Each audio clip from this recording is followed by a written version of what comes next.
petit scoop, je vous ai donné la couleur. Et là, on est avec Nathan. Je vous montre les 2 derniers échantillons qu'on a sélectionnés. À vendre, les 4 pour pas cher.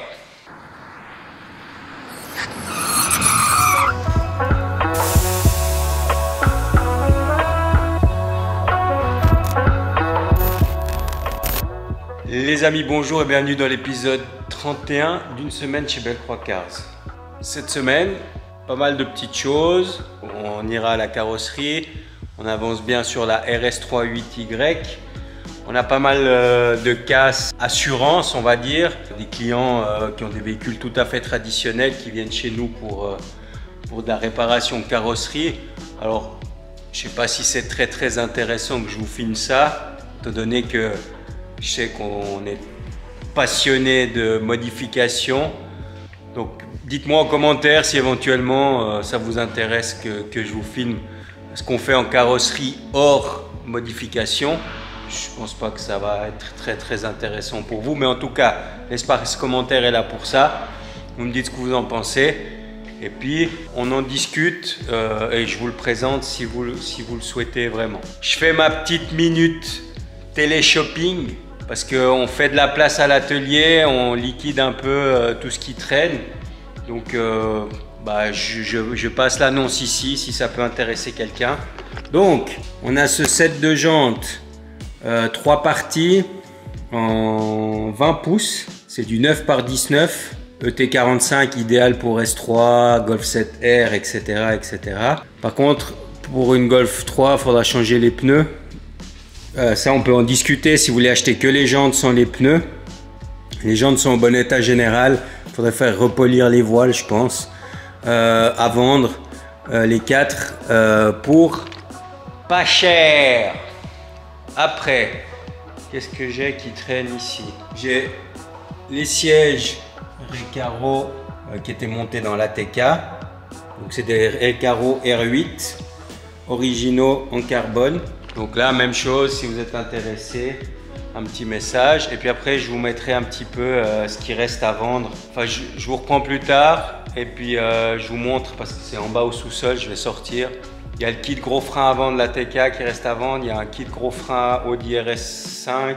Il y a intercouleur enfin, vous verrez. Je vous prépare toutes les pièces, puis je vous filme tout ça. Peut-être ça peut intéresser quelqu'un. Et puis vraiment, on liquide, on fait des super prix. Donc si ça peut intéresser quelqu'un, je vous filme ça après. À tout de suite. Les amis, on se reprend. On est à la carrosserie. Je vais vous montrer un petit peu tout ce qu'on a à faire à la carrosserie. Alors, c'est un Skoda Yeti. Vous verrez ce qu'on va faire avec. C'est assez intéressant. Donc il est gravement accidenté. Il est épave, hein, mais je l'ai racheté pour des pièces. Et vous verrez dans les prochains épisodes ce qu'on fait avec les pièces de cette voiture. Ici, on a une petite Seat Ibiza, c'est voiture client, dégâts d'assurance, donc la voiture a été grêlée, plus choc avant, donc réparation. Une petite Mégane RS, ça je peux pas vous en parler, mais je vous donne des indices et puis mettez-moi en commentaire. Vous la verrez bientôt à la télévision dans une émission, mais voilà, je peux pas vous en parler plus, je suis tenu au secret professionnel, mais c'est une émission qui fait pas mal de bruit en ce moment à la télé. Enfin voilà, je vous en dis pas plus.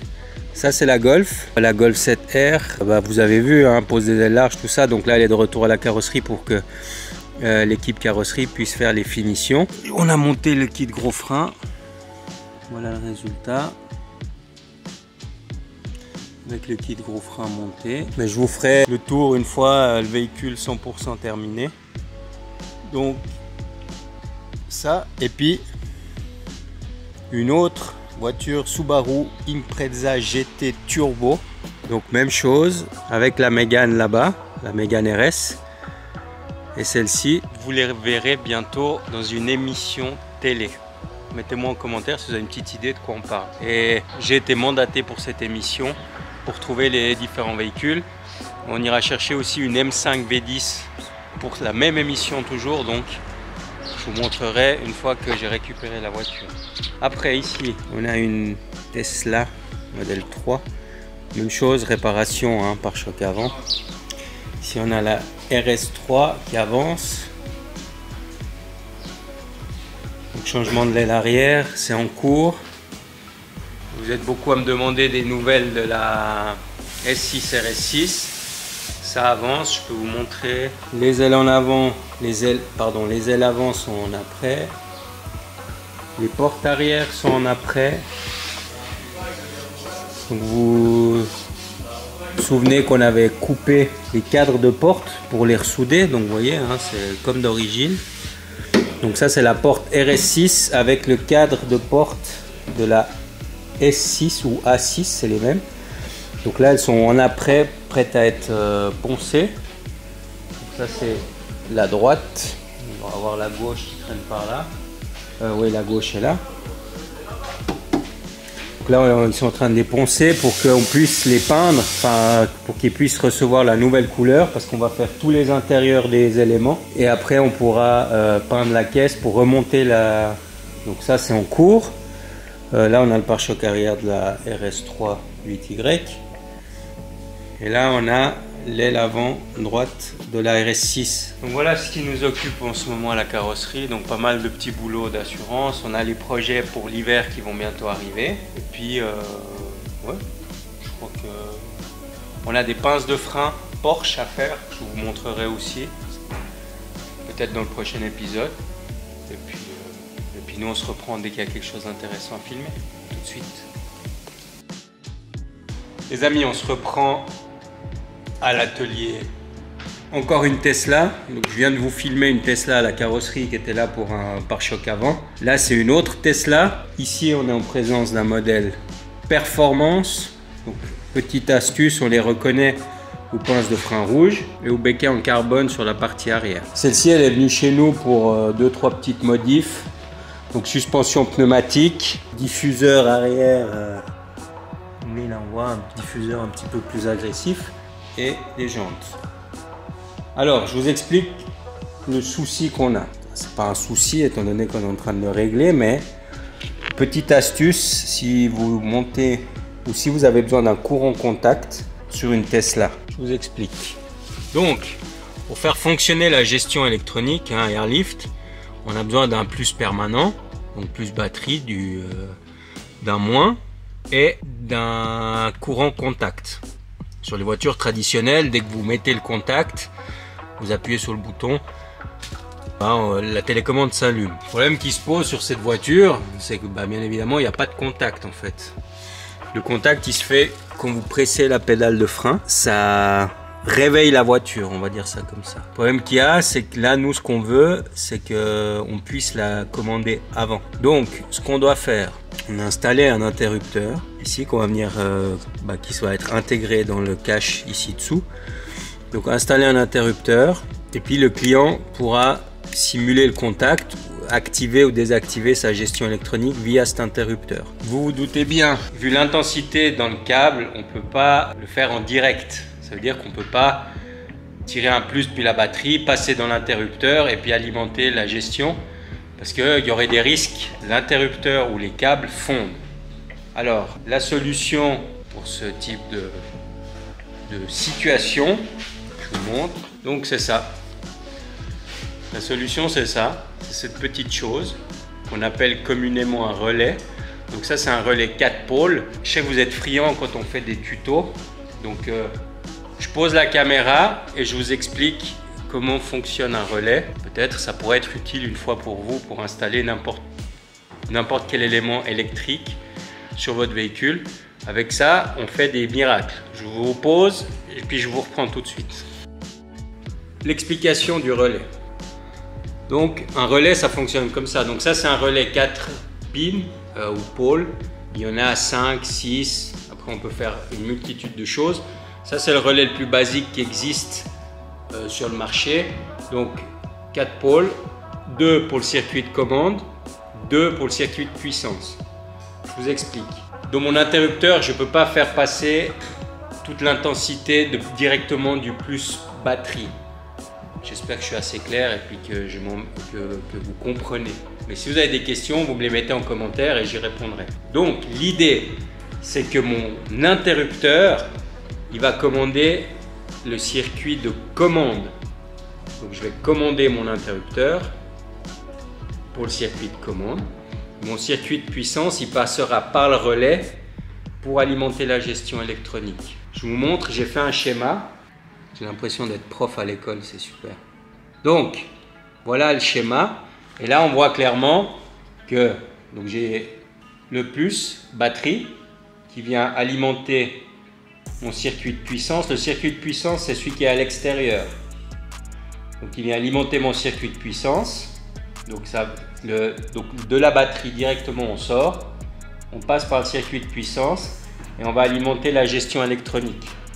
Et mon circuit de commande, le circuit de commande, c'est très simple, c'est une bobine en fait. Et puis dès que vous l'alimentez, il y a le champ électromagnétique, il vient fermer l'interrupteur. C'est un espèce d'interrupteur commandé électriquement. Et puis après, vous avez mon interrupteur qui est une commande masse qui vient au circuit de commande. Et puis ma bobine de l'autre côté, l'alimenter au plus.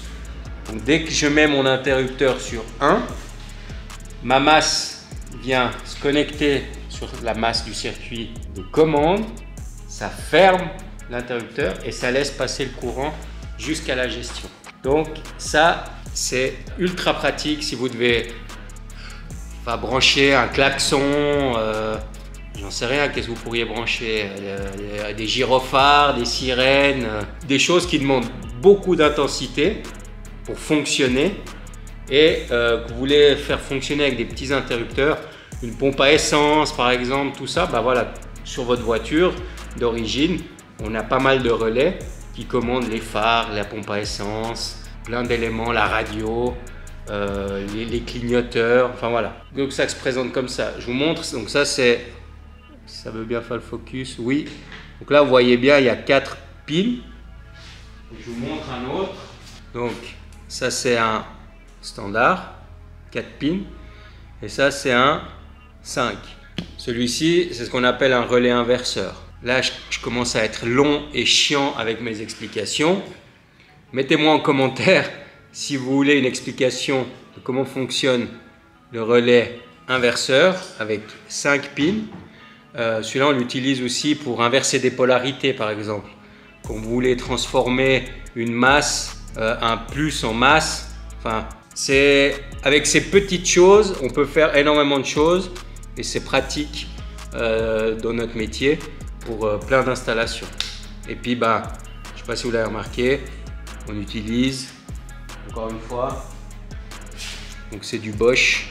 Donc voilà, ça c'est typiquement, si vous prenez du matériel comme ça, bas de gamme, bon marché, vous risquez d'avoir des pannes et puis ça peut être une vraie prise de tête pour trouver la panne vient du relais.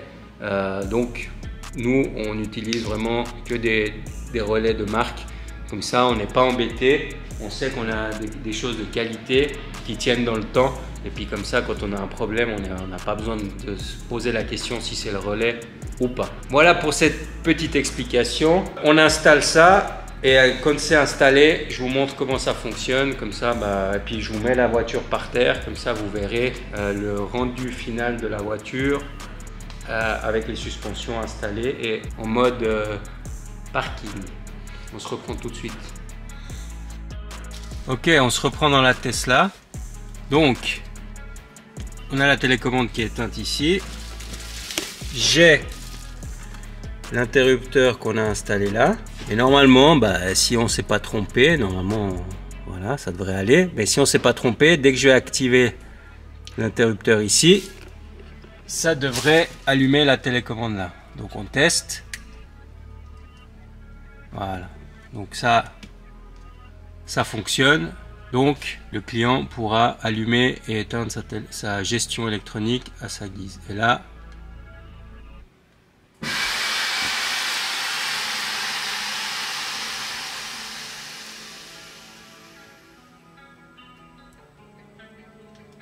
donc là, la voiture est à 0. Et voilà le résultat.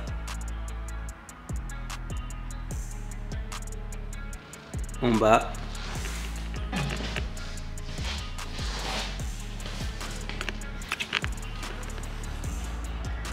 On a aussi procédé au réglage des suspensions. Donc moi j'aime bien les régler comme ça. Vous voyez qu'il n'y ait plus d'espace entre la jante. Enfin que l'aile, elle cache le pneu. Et moi je trouve que ça c'est le plus esthétique. Si je me mets pile en face, on a le pneu qui a disparu. Et même chose derrière. Donc là, la voiture est parfaitement de niveau. Je n'arrive pas à vous la mettre dans le cadre. Mais faites-moi confiance. Donc voilà. Et ça, c'est l'installation qu'on a fait au niveau du coffre avant. Et ici, on a notre relais qu'on va venir fixer pour qu'il n'y ait pas de souci. Mais ça, c'est le petit relais. Je ne sais pas si vous le voyez. Oui, il est là. Qu'on a utilisé. Et petite encore astuce.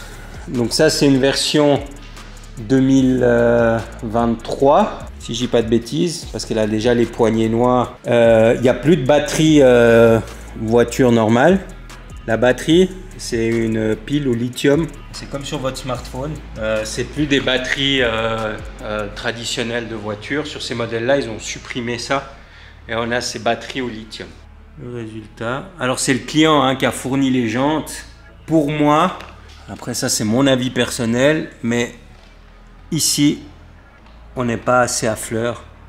Donc moi j'aurais opté pour une jante un peu plus large pour qu'on soit bien à fleur de l'aile. Je trouve que ça fait un peu trop rentré. Alors là, le client il a une solution, c'est mettre une cale. Mais il avait acheté ses jantes en promotion. Et puis je trouve qu'elles sont soit pas assez larges, soit le déport qui est trop grand. Donc pour moi, ça mériterait d'être un peu plus à l'extérieur. Mais enfin, c'est comme ça. On pourra corriger ça éventuellement avec une cale. Je vous reprends tout à l'heure. Je vous avais dit en début de vidéo que je vous montrerai un petit peu ce qu'on a à vendre au garage, ce qui nous reste. Comme ça, peut-être ça peut intéresser des gens dans le public. Et puis, je vous reprends quand j'aurai un peu fait le tri des pièces. Je vous reprends, je vous filme ça. On arrivera à la fin de cette vidéo. Dans la prochaine vidéo, très grosse avancée au niveau de la S6 RS6. On va commencer la peinture des intérieurs des pièces. Je vous filmerai ça en détail. Pas mal de petites choses. Je vous explique ça plus tard. Tout de suite. Les amis, on se reprend. Je vous ai dit que dans la prochaine vidéo, il y aurait pas mal d'avancements sur la S6 RS6. Je vous explique, le client il nous a demandé une peinture unique pour lui. Donc on lui a créé une teinte. Ça c'est de nos spécialités. L'Aston c'est une création maison. La Golf 4R32 que vous avez vu aussi qu'on a fait une peinture complète, c'était aussi une création maison. Et là la S6 RS6 vient peinte avec une création maison. Alors on s'est inspiré, le client a bien aimé le vert Montréal de la Giulia GTA M. Et nous on est parti de cette base là et on l'a modifié pour le client, comme ça il aura une couleur unique sur son Audi S6 RS6. Donc petit scoop, je vous ai donné la couleur et là on est avec Nathan. Je vous montre les deux derniers échantillons qu'on a sélectionnés. Et puis vous mettez-moi en commentaire lequel vous auriez choisi. Après c'est très subtil, j'espère que ça se verra à la caméra. Donc Nathan. Ouais, hello. Et voilà les deux. Alors, celui-là au soleil il a un peu plus d'effet. Et il reste plus vert quand on le regarde de profil comme ça. Celui-là il devient presque bleu. Ouais. Voilà ce que ça donne à l'ombre. Donc on voit que même à l'ombre c'est plus foncé. Ouais. Et dès qu'on le met au soleil, alors j'espère que ça se voit bien, qu'on arrive à percevoir les effets. Ça va être un peu compliqué.